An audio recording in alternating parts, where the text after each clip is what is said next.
Hey, we're talking about Go Go Loser Ranger. We did it. We did. We watched it. This is a crazy anime. This is an anime that a friend of ours, Isaac, shout out to Isaac, told us that we should watch. Yeah.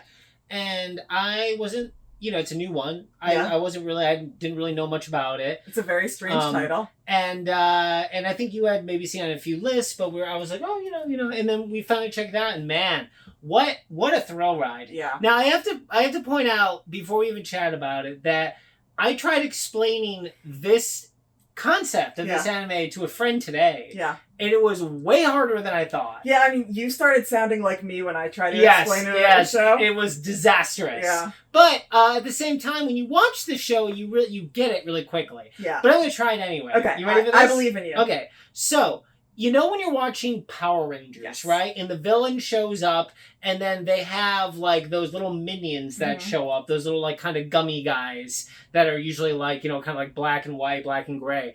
Well, imagine a world where these villains showed up, and then the Power Rangers defeated all the bosses, but those little minion guys still survived. Yeah. Okay? And that happened 13 years ago, and now...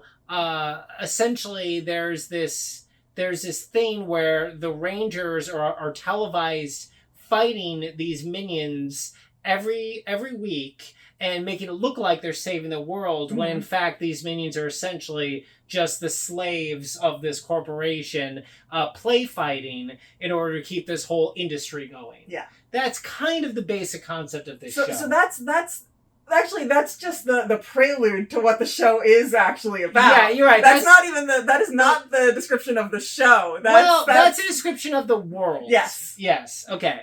And then from there, the show is actually about one of the fighters, Fighter D, who decides he's sick and tired of all this. He's not going to play this game anymore. And he basically leaves and takes on the persona of a normal person and is trying to infiltrate the Ranger Force so he can take him down from the inside. Yeah.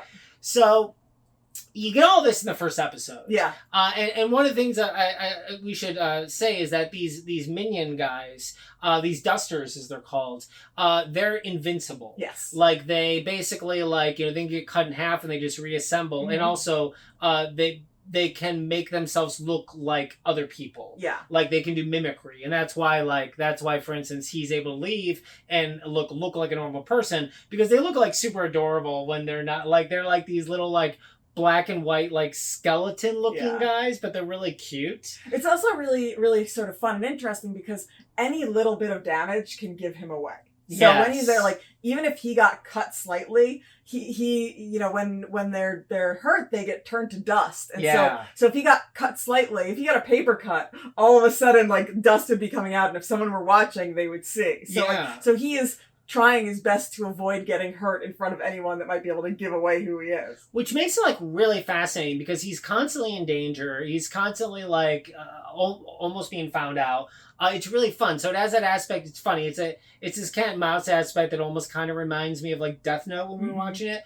But the other side of this show that I think is really interesting, and I think people would really love, is the fact that it's got like the Rangers are like bad.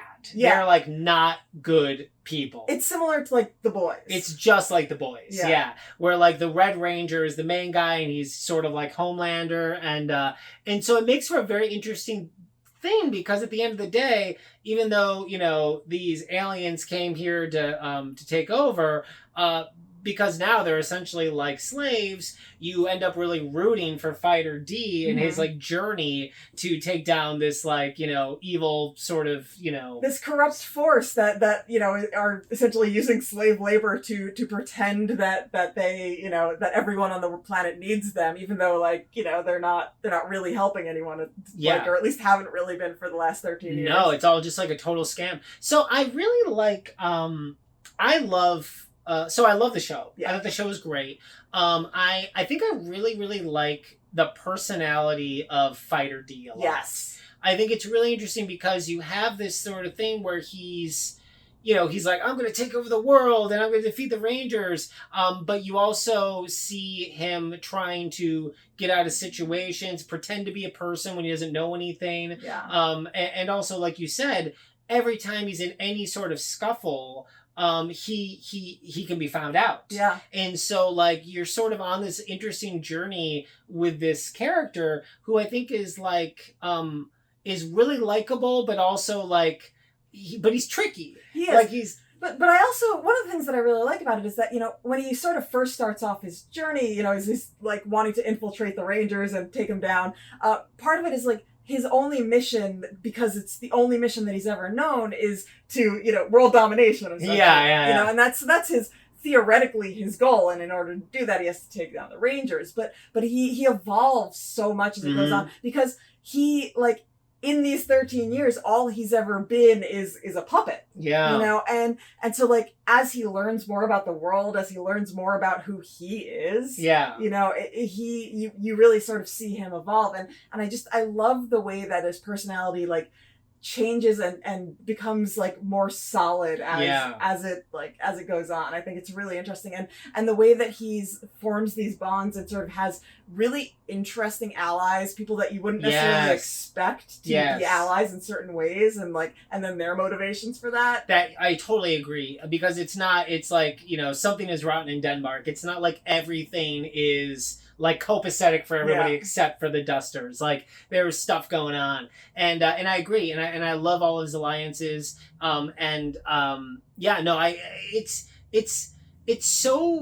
It's just really interesting. Like, I love this like twist to this idea of like, we've seen other anime with like a Power Rangers type like vibe, like that they're doing to like kind of like tell a story or make fun of or whatever. But this is the first time that I at least have seen a thing where like these Power Rangers are actually like more like the superheroes and the boys. They're a little more evil, and I like that. I think that's really interesting. I think that's really fun, and I also think growing up watching Power Rangers, like it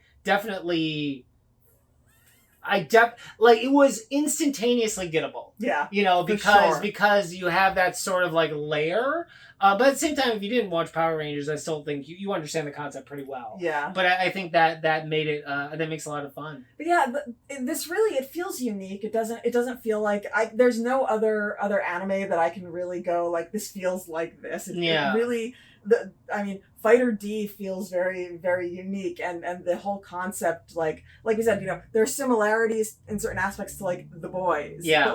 But I can't say that the show itself is really like The Boys. Yeah, no, he's got little qualities of like characters that he's got some of those shonen qualities, but also because he is kind of an anti-hero, it's different. Like, there's times when he's kind of like, he's got that spunky attitude of like a Naruto or something like that. Remember, like in Naruto, especially in the early seasons, he was never more powerful than the people he was fighting, so he always had to like, he was the number one unpredictable ninja. Yeah, he always had tricksy ways around things. Yeah, he always had to like use like some kind of like, usually it was a shadow clone, but some version of tricking the enemy in order to get an advantage. And Fighter D has to do that like in every fight. Yeah, because he's not powerful. That's what's so cool. Like, he's not strong. Yeah. Like, these guys are the guys that are like, the hero does like if Sanji from One Piece did like his kick, everyone will go down. Right. Like, these guys are so low powered.